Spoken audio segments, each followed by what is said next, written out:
जो मेरे साथ हुआ वो आपके साथ ना हो, क्या है पूरी बात मैं आपको बताती हूँ। अभी मैं जा रही हूँ रिपोर्ट देने क्योंकि मेरी खून की जांच हुई है, तो मैडम ने बोला कि आप रिपोर्ट दे के आ जाओ। मैंने कहा कि मैडम मैं थोड़ी देर से चली जाती हूँ, तो मैडम ने कहा कि नहीं आपको अभी जाना पड़ेगा, नहीं तो खून जो है जम जाएगा और वापस से निकालना पड़ेगा। तो फिर मैं गई पहले रिपोर्ट देने के लिए और मैडम ने कहा 2 घंटे बाद जाना है वापस लेने के लिए रिपोर्ट खून की जाँच की। तो मैंने बोला ठीक है मैम। तो बात ऐसी है कि मैं 15-20 दिन से बहुत ज़्यादा बीमार थी और मेरा बुखार बिगड़ चुका था और बुखार ही नहीं उतर रहा था। यहीं मैंने डॉक्टर को दिखाया था 3-4 बार, तो 3 बार दिखाया था, तो उस गोली दवा से मुझे फ़ायदा नहीं लगा। फिर चौथी बार मैंने डॉक्टर को दिखाया तो डॉक्टर ने कहा कि एक काम करो आप भर्ती हो जाओ, आपका बुखार उतर नहीं रहा है। और यहाँ मैं देखिए मैं अकेली हूँ, मेरे साथ कोई नहीं है। पतिदेव जी ने बोला था मैं साथ में चलता हूँ, तो मैंने कहा कि नहीं आप रहने दो, मैं खुद अपने आप को सँभाल लूँगी।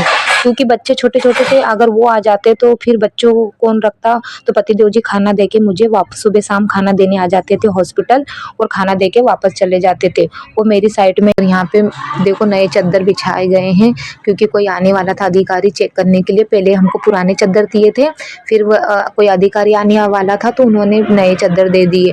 और ये दादी साइड में थे, ये दादी भी बेचारी अकेले, इनके साथ भी कोई नहीं है। और सामने देखिए ये सारे सब हरदा के रहने वाले हैं। और ये सामने जो पति पत्नी है कितने अच्छे प्यार से, मतलब कि वो पति अपनी पत्नी की चोटी बांध रहा है, क्योंकि ऐसा ही पति ने रहना चाहिए। जीवन साथी अगर ऐसा मिल जाए ना तो क्या है, जिंदगी में कोई गिला शिकवा ही नहीं हो। बहुत अच्छी जोड़ी लगी इन दोनों की मुझे।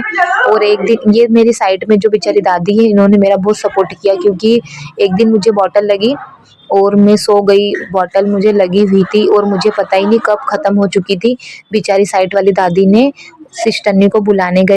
जब सिस्टरनी आई मेरे पास बॉटल निकालने के लिए, जब मुझे पता चला कि मेरे हाथ की बॉटल ख़त्म हो चुकी है और खून वापस निकलने लगा है, तो गाइस इसीलिए कहते हैं कि हॉस्पिटल में साथ में होना ज़रूरी है। और ये सामने जो दादी हुन खड़ी हुई है, सभी मतलब कि इनकी तबीयत ख़राब थी लेकिन ठीक हो चुकी है।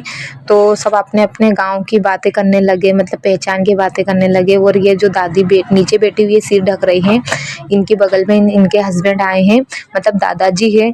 तो यहाँ पे सिस्टरनी आती है और इनका मतलब कि इनको ये दादी को कम सुनाई देता है और दादाजी को पूछते हैं कि दादाजी इनका नाम क्या है। तो दादाजी नाम बोलने में इतने शर्माते हैं कि नाम ही नहीं बोल पाते। मुझे इनकी खूब हंसी आ रही थी और ये दादी को कम सुनाई देता है। तो ये सब ये दादी उन जोर जोर से चिल्ला चिल्ला के उनसे बातें कर रही है, मतलब कि गाँव की बातें की, उस गाँव के आप रहने वाले हो, वहाँ पे क्या करते हो, ऐसी बातें कर रहे थे। और वहाँ पे बातें हो चुकी है और अभी ये इनके पलंग पे आके हम बातें कर रहे हैं। बेचारी मतलब कि बोर हो चुकी थी, 4-4 5-5 दिन से सब भर्ती हुई थी, तो अब कई तो बातें करे वो टाइम पास करे। उतनी देर में डॉक्टर साहब आ चुके थे। डॉक्टर साहब कहने लगे आप सबकी छुट्टी हो गई। तो ये सामने जो दादियाँ बैठी है उनकी भी छुट्टी हो चुकी है, मेरी भी छुट्टी हो चुकी है। और मैंने पतिदेव जी को फ़ोन लगा के बुला लिया। मैंने कहा मेरी छुट्टी हो गई तो लेने आ जाओ। पतिदेव जी कहने लगे कि बच्चों को पहले मैं स्कूल से घर छोड़ देता हूँ फिर लेने आऊँगा। तो मैंने कहा कि नहीं पहले मुझे लेने आ जाओ, रास्ते में स्कूल पड़ेगी तो बच्चे उनको भी लेते हुए चलेंगे।